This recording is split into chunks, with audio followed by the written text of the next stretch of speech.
Hey guys, and welcome to this video. In this video, I'm going to show you how to add guides in Canva Mobile.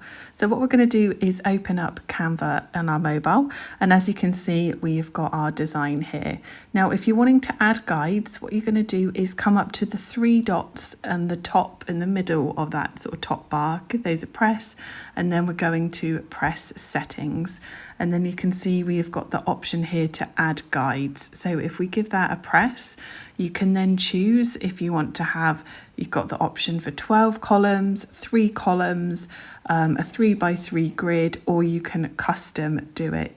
So if we press that custom, so you can then have the option, I did 5 columns with a gap of 20, and then the rows you can do, so I did 2, but let's say we change it to 3. And then there we go, that has been updated for us. And then if we're wanting to add a margin, we can then press the settings button again. And then if you press show margin, there we go, that has shown us our margin, which can be really useful if you're wanting to do any printing. And then if you want to turn these off, what you do is come to settings again and then just untick them, and then that will take them off for you. And there you go, back to the beginning. Thank you so much for watching this video, guys.